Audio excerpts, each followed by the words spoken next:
मध्य प्रदेश की डॉक्टर मोहन यादव सरकार के 180 दिन पूरे हो गए हैं। मंगलवार को सीएम मोहन यादव ने प्रेस कॉन्फ्रेंस कर अपनी सरकार की उपलब्धियां गिनाई। उन्होंने कहा कि लोकसभा चुनाव में ऐसी कोई भी घटना नहीं हुई जिससे लोकतंत्र प्रभावित हुआ हो। मध्य प्रदेश को 6 मंत्री मिले हैं। अच्छे परिणाम के बाद अच्छा प्रतिनिधित्व प्रदेश को मिला है। केन बेतवा लिंक योजना से नदी जोड़ो अभियान शुरू हुआ है। काली सिंध योजना का उलझा हुआ मसला भी हल हुआ है। उन्होंने कहा कि उज्जैन की तर्ज पर जबलपुर, ग्वालियर, रीवा में रीजनल इंडस्ट्री कॉन्क्लेव होगी। पिछले साल की तुलना में 26% अधिक जीएसटी कलेक्शन हुआ। 9,555 करोड़ की राशि 1 करोड़ 29 लाख लाडली बहनों को दी गई है। सरकारी नौकरियों के लिए चयनित 11,000 उम्मीदवारों को नियुक्ति पत्र दिए गए हैं। केन बेतवा लिंक योजना के माध्यम से विश्व का पहला नदी जोड़ो अभियान अपने इस मध्य प्रदेश और यूपी की धरती से प्रारंभ होगा और इसी में हमने 12,000 और 5,000 दो अलग अलग टेंडर इसके जारी भी कर दिए और वो स्वीकृति की स्थिति में आ गए हैं। बड़ा बीच में फॉरेस्ट के लैंड का एक इशू था जिसके कारण से उलझा हुआ प्रकरण था, लेकिन फॉरेस्ट को दूसरी लैंड उपलब्ध करा करके हमने इसका ये जो बीच का संकट है उसको बाहर करने का प्रयास किया है। मुझे एक और बात जानकारी देते हुए आनंद है कि पार्वती काली सिंध चंबल योजना ये राजस्थान और मध्य प्रदेश के बीच 20 साल से उलझा मसला था। तत्कालीन जल शक्ति मंत्री श्रीमान गजेंद्र शेखावत जी की मौजूदगी में मध्य प्रदेश और राजस्थान के सीएम के साथ उनके अपने मंत्रीगण, हमारे मंत्रीगण और सबने मिलकर के 50% के आधार पर 35 हजार करोड़ के अलग अलग प्रकार से अपनी अपनी भूमि में इनके डेमों की श्रृंखला बनाते हुए ये एक बड़ा काम चालू किया, जो बड़ी परियोजना है पीकेसी के नाम से। इसका पूरा हमारा चंबल का, मालवा का, ये पश्चिमी मध्य प्रदेश का हिस्सा बहुत लाभान्वित होगा। एक और बड़ा प्रोजेक्ट 1956 का बना हुआ गांधी सागर डैम, जिसमें 50% की जल राशि के आधार पर बंटवारा हुआ था, लेकिन कुछ कमी रह गई।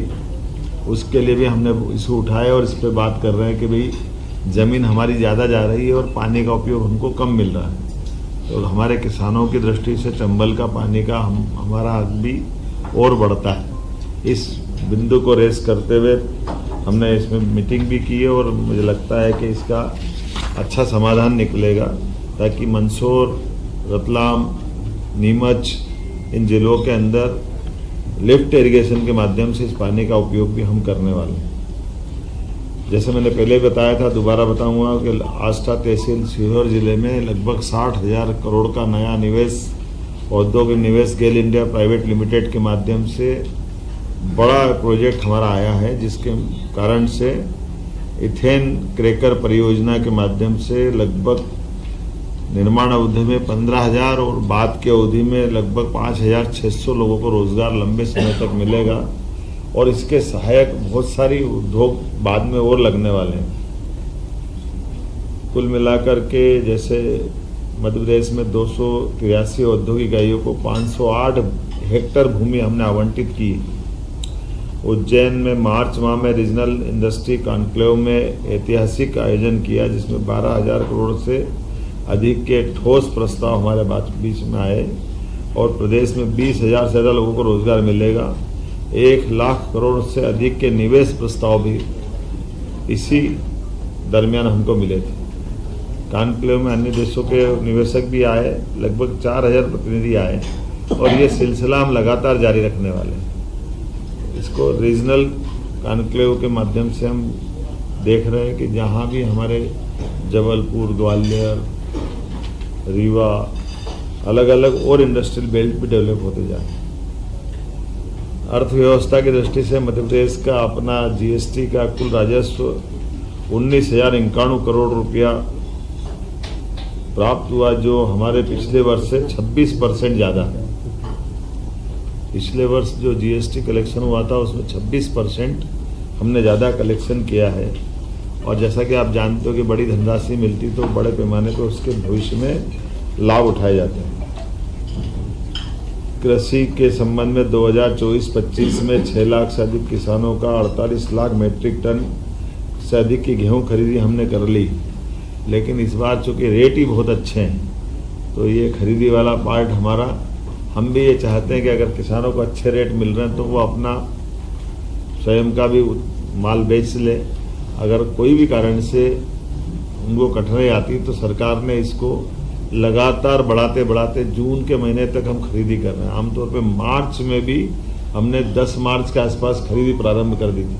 इतनी लंबी खरीदी कभी नहीं चली और एक तरह से वो रेट को नीचे न गिरने देने का हमारा जो संकल्प है कि हम इस रेट से नीचे किसी हालत में भाव नहीं जाने देंगे। और लगभग 2400 रुपये कुंटल गेहूँ हमने खरीदा, उसमें 125 रुपये का बोनस हमारी सरकार के द्वारा दिया गया। जैसे हमने कहा था कि कोई योजना बंद नहीं होगी और सभी योजनाओं को समान रूप से सरकार चालू रखेगी। लाडली बहना योजना के बारे में भी हमने वही जो दिया गया वचन निभाया है। लगातार हमारी 1,29,00,000 बहनों के खाते में अभी तक 9,455 करोड़ रुपए की राशि का अंतरण हमारे द्वारा कर दिया गया। इसी प्रकार से लाडली लक्ष्मी योजना में 6 माह में 73,880 लाडली बहनाओं के खाते में बालिकाओं के 34 करोड़ की राशि अंतरित की गई।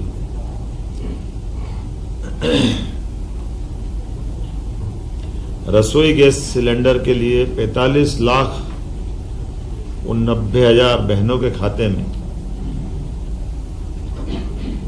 118 करोड़ की राशि का अंतरण किया है। आपकी जानकारी के लिए कि बहनों को जो हमने कहा था कि 450 रुपये में गैस सिलेंडर देंगे गरीब बहनों को, तो वो हम बराबर दे रहे हैं। चुनाव में बहुत झूठ बोला गया कि ये नहीं दे रहे हैं। हमने उनको चुनौती दी थी कि बताएं ये पैसे जा रहे हैं कि नहीं जा रहे हैं, और ये मैंने बताया आपको कि 118 करोड़ रुपया उनके खातों में गया है। और छोटी मोटी संख्या नहीं है, 45,90,000 लाडली बहनें हैं जिनके खाते में ये रसोई गैस का सिलेंडर का पैसा गया है। शिक्षा के मामले में जैसे हमारी सरकार ने GER में देश के औसत से भी आगे अपना स्थान बनाया है, राष्ट्रीय औसत से। उसी प्रकार से नई शिक्षा नीति में जैसे देश में सबसे पहले मध्य प्रदेश आया था, 55 एक्सीलेंस कॉलेज इसी सत्र से पूरे प्रदेश में हम खोलने जा रहे हैं,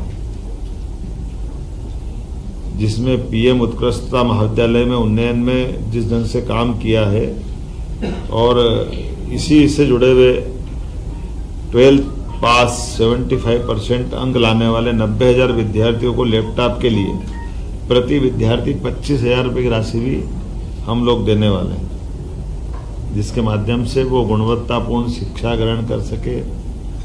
उनके जीवन में ये लैपटॉप के माध्यम से नई तकनीक के आधार पर उनकी दक्षता और अच्छी बढ़े। रोजगार, प्रदेश में चुने हुए 11,000 उम्मीदवारों को एक साथ हमने नियुक्ति पत्र दिए थे। 7 लाख युवाओं के रोजगार दिवस के 5,000 करोड़ के ऋण राशि उनके व्यापार व्यवसाय के लिए उपलब्ध कराई है और स्टार्टअप को प्रोत्साहन कर रहे हैं। आपकी जानकारी में कि खनिज से हमारा अपना प्रदेश सरसब्ज है, ऐसे में खनिज के अधिकतम ब्लॉक पूरे देश में सबसे ज़्यादा कहीं नीलाम हुए, तो मध्य प्रदेश को भारत सरकार ने लीडर ऑफ इंडिया के नाते से नंबर 1 की स्थिति में रखा। सबसे ज़्यादा नीलामी करने में मध्य प्रदेश ने एक अपना विशेष स्थान बनाया। आपकी सबकी जानकारी में होगा ही सही कि हमारे पुलिस बैंड पूरे प्रदेश के कई जिलों में ख़त्म जैसे हो गए थे। तो 26 जनवरी, 15 अगस्त या परेड पुलिस दिवस, शहीद दिवस, ऐसे कई अवसर आते हैं जब पुलिस को पुलिस बैंड रखना चाहिए। ऐसे में हमने विशेष अभियान चला करके हर जिले में पुलिस बैंड के गठन की पहल कर दी और इसी के कारण से लगभग प्रदेश के 1300 कला साधकों ने वंदे मातरम की धुन बजा करके ताल दरबार में भी संगीत का रिकॉर्ड बनाया था। खजुराहो उत्सव में 50वें नृत्य में 1484 कथक कलाकारों ने सामूहिक प्रस्तुति के वर्ल्ड रिकॉर्ड बनाया है। पुलिस थानों की सीमाएं भी बदल करके आज़ादी के बाद पहली बार जनता के डिमांड के हिसाब से नज़दीक के पुलिस थानों के अंदर वो कंप्लेन करने जा सके, उसकी सीमा बदलने के लिए हमने लिमिट बदल रही थी। और थानों की गुणवत्ता अच्छी रहे इसलिए 10 थाने भारत सरकार ने भी जो सिलेक्ट किए, मुझे खुशी है कि देवास का हमारा थाना भारत सरकार के चुने हुए 10 थानों में से भी एक आया है। तो पुलिस की दक्षता और गुणवत्ता भारत सरकार के पैमाने पे भी अच्छे निकले, इस पे भी हम काम कर रहे हैं। इसी प्रकार से क्राफ्ट हैंडलूम टूरिज्म विलेज का लोकार्पण चंदेरी में, अशोकनगर में, ग्राम प्राणपुर में हुआ और परी बाजार भोपाल में गोलघर को आकर्षक रूप दे करके प्राचीन कलाओं को प्रोत्साहन देने का प्रयास भी टूरिज्म बोर्ड के माध्यम से बेस्ट टूरिज्म के रूप में किया। आज ही मैंने अपने मंत्रिमंडल के साथियों के साथ बहुत सारे मसलों पे अलग अलग प्रकार की पिछली सरकार के समय से लेकर आज सरकार के बीच में और अलग अलग प्रकार के जो हमने प्रयोग किए उसको नीचे उतारने की बात कही है। जैसे हमारा जल गंगा संरक्षण अभियान चल रहा है, 3672 करोड़ के काम इस दरमियान हो रहे हैं। कल मैं बीते दिन गोलघर गड़ात में एक जल मंदिर में गया था, पुरानी बावड़ी बहुत सुंदर हो गई। ये हमारे मंत्री राकेश जी के क्षेत्र में था। एक संग्राम सागर तालाब बहुत अच्छा हुआ है। ऐसे अलग अलग पूरे प्रदेश में माहौल बना हुआ है और ये अभियान हम गंगा दशहरे तक चलाने वाले हैं, जिसके माध्यम से जल संरचनाएं, पुराने कुएं, बावड़ी, तालाब, नदी, पोखर, जल की सारी संरचनाओं का पुनर्जीवन का काम करने का प्रयास कर रहे हैं। कुल मिलाकर के काम तो बहुत सारे हैं, लेकिन अभी कुछ और उल्लेखनीय कामों के बारे में हमने भी बताया है कि इस सरकार के माध्यम से जितने काम अपन कर सकते हैं वो लॉ एंड ऑर्डर की दृष्टि से भी आपने देखा होगा कि सरकार ने अपने कुछ निर्णय किए हैं। कोई घटना हुई तो तत्परता से तुरंत गति से कार्रवाई करके सरकार ने अपनी जीवंतता का भी प्रमाण दिया है। सुप्रीम कोर्ट की गाइडलाइन के आधार पर लाउड स्पीकर के पर भी कार्रवाई की गई है। खुले में मांस मछली बेचने का भी प्रतिबंध का जो ऑर्डर हमने दिया है उसके भी अच्छे रिजल्ट आए हैं। सभी वर्ग ने इसका स्वागत किया है। जहां कहीं अतिक्रमण की शिकायत आई है, अतिक्रमण पे भी कार्रवाई करते हुए कई प्रयास किए हैं। एक उज्जैन में अच्छा प्रयोग हुआ है कि धार्मिक स्थल पर हिंदू, मुस्लिम, जैन सभी इस कम्युनिटी ने अपने अपने देवस्थल को अपने हाथों से हटाया और उसको पीछे किया। ये आदर्श उदाहरण है। भोपाल से एमएस टीवी के लिए राम पवार की रिपोर्ट।